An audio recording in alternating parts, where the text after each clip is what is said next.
As we continue gearing up for whatever Pokemon brings later this year, I've been very thankful for my time in the land of Kitakami and Scarlet and Violet. And to celebrate my thankfulness, why not have a meal prepared by using local ingredients? That's right, this is the next installment of Pokemon that you can eat. While we didn't meet a whole lot of new Pokemon in the Teal Mask update, the ones we did meet look very delicious. First up are Poltergeist and Sinistcha. Being very reminiscent of some Galarian products, these little guys are ghost and grass types, one being a jar of matcha powder and the other being a cup of tea. Though I don't think they're going to be the most edible. Sure, Poltergeist is said to sprinkle some of its powdery body onto food, but it also drains the life force of those who do so much as lick it. Technically you could do it because of its composition, but I think it's highly recommended that you don't. Most of Poltergeist's Pokédex entries, and even a lot of the additional lore given when it was first revealed, centered more around the tragic tale of the bitter Tea Master, said to be the origins of this Pokemon, and even then the Pokemon itself is mostly characterized by its attitude in the modern day. Well, what about its evolution, Sinistcha? We get sort of a similar story with the Pokédex entry stating that it attempts to get people to drink it so it can drain their life force, though this ruse is generally unsuccessful. Dang, so far we're 0 for 2. Hypothetically, you could consume these Pokemon, in fact that's what they want you to do, but it would be such an unpleasant experience as they're trying to actively harm people by doing so. Alright, what about the other newcomer from the land of Kitakami, Dipplin? Being an evolution of Applin, it is technically a little worm dragon living inside of an apple, so we aren't really able to eat the Pokemon itself, but in the video games you can eat a candied apple like the one it inhabits. I suppose that's close enough. Though very interesting for its cousin Appleton, which had a Pokédex entry in Sword and Shield that described how sweet the back was, implying it was commonly consumed in some manner, now has a Pokédex entry describing how it attacks Lechonk that try to lick its nectar. Getting some mixed messages here. Or perhaps this is just some regional differences in how people treat these tasty Pokemon.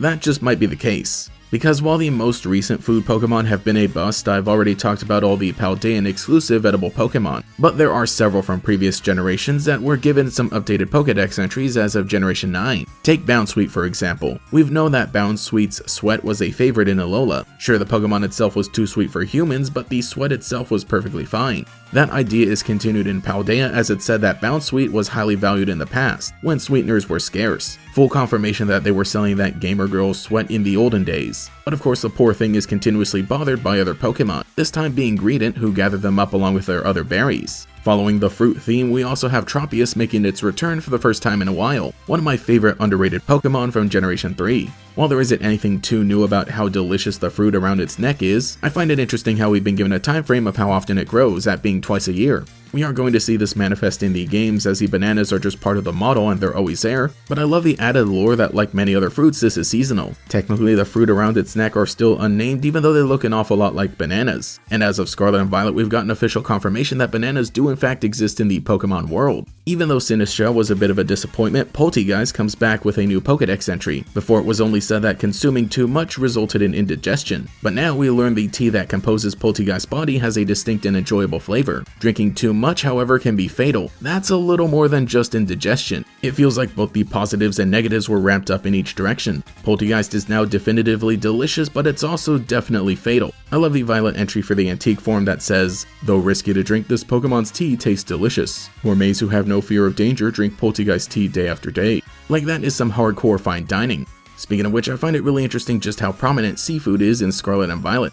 Sure, it makes sense for a region based on a country bordering the Mediterranean, but I guess Kofu is really busy chopping up all those fishy friends. Crabrawler returns yet again with a Pokédex entry that tells us if it loses its pincers, they'll quickly regrow. The pincers are a popular ingredient in Paldea since their shells produce a tasty soup stock. Yeah, really nothing too out of the ordinary, even though they already have Cloth to fill the role of a big crab in the region. But one shellfish they do not like is Clauncher. Here the Pokédex entry reads, "Clauncher's claws will regrow if they fall out. The meat inside is edible, but it has a distinct flavor that doesn't appeal to all tastes." Such a contrast to just the previous generation where it was said that the meat inside the claws is a popular delicacy in Galar. As the years have gone on and more Pokemon have various Pokédex entries describing how they're eaten, it's often prefaced with the fact that it occurs in specific regions. But I think this is one of the first times where we get the opposite of that, where the people of Paldea are just like, yeah, sure you can eat it, but it's not that good. I guess when you have so many options for amazing seafood, you really only eat the good stuff. Or maybe Pokemon just taste different depending on where they grow. While this video was more of a catch-up as opposed to last year when we talked about all the brand new Pokemon, I do want to say that I got a surprising amount of comments asking why I didn't discuss Tatsugiri. And why would I? Sure, it's obviously meant to resemble sushi, especially with how it partners up with Dondozo, but it's not actually a piece of fish on rice, it's a dragon with a funny looking throat sac. It's kinda like Vanillix, which looks remarkably like a tasty treat but is absolutely not edible. Oh, but there is a bunch of sushi that you can order from various restaurants. They're probably just made from like Veluza meat. When it comes to all the dishes in those restaurants, I don't really want to bring them up all that much, because they do seem to be made up of meat, but very few of them actually name drop any Pokemon in their descriptions or titles. They're just generic food. I really only wanted to stick to confirmed canon instances from the Pokedex and item descriptions. If anything, I was kinda disappointed that the 2 new Pokemon we got in the Teal Mask weren't even all that edible, but with everything else we had in Mainland Paldea, I think we're pretty set for Generation 9. So let me know what you think in the comments below and tell me which Pokemon you'd really love to eat out of what I discussed today. Anyway, I've got to get back to preparing today's big feast.